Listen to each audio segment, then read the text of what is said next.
Hey everybody, I'm here with my friend Chris Berg at SSA's 50th anniversary. I think one of the biggest issues right now is people looking at the same data but making different conclusions.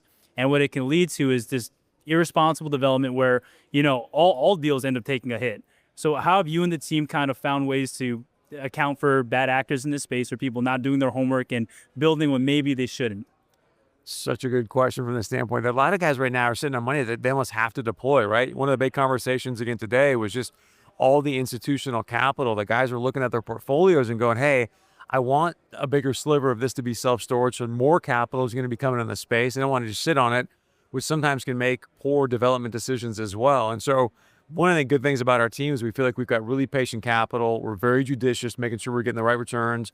And like you and I have talked about in the past, we feel like we're getting really good at or are good at that defensive approach, right? We find a good site. We got a good offensive game plan with the rates, with the supply, the demographics. And yet it's like, okay, what else is potentially coming online? What are the pieces of dirt could potentially be self-storage or not? So I think that defensive strategy is probably just as paramount or as important as the offensive piece, is as well. 100%. I think a piece of that I like to pick your brain on is how are you getting these plots of land zoned and permitted? What steps have you taken to kind of educate community boards, to speak to the population, to get deals over the goal line, Chris? Can you talk a little bit about that for newer developers or industry veterans alike? Great story is just recently Cerritos, California. They had a city council meeting and they spent an enormous amount of time on self-storage. And one of the things that came up was right now Cerritos had actually capped self-storage at only 4 storage sites for the whole city. And the mayor's like, wait a second. So we're essentially giving these self-storage owners an oligopoly? Like we were just making these guys money? Like, he goes, this was a really powerful story. It was like, I think he asked one of the city leaders, like, tell me any other industry right now that we've actually capped the number of businesses that can operate Cerritos. There was obviously 0, right? And so he went on to say, so let me just share with everyone a story.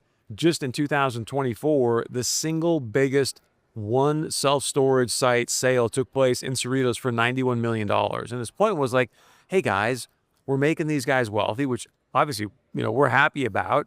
But he also, from just a city council perspective, was like, we're hurting our constituents. Like these guys can potentially be charging more money than maybe the market rate should. So from a city perspective, I think it's been great to say, hey, help us help you to get reelected from a standpoint. We can bring in some more supply, assuming that it works, lower the rate so it's good for your constituents, which helps you get reelected.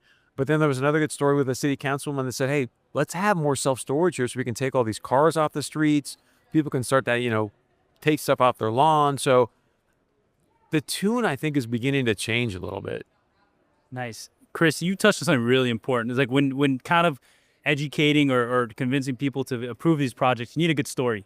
And I wanted to actually pick your brain because you have such a unique background, such a unique career. How has your history as in the news or being a quarterback kind of helped you become a better businessman, to paint these stories, to convince people, to bring narratives together and create win-win scenarios for everyone involved?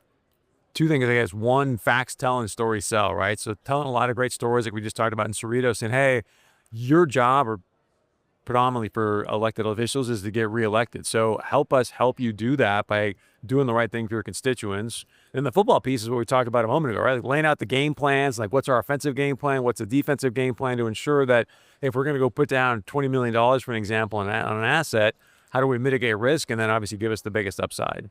Gotcha.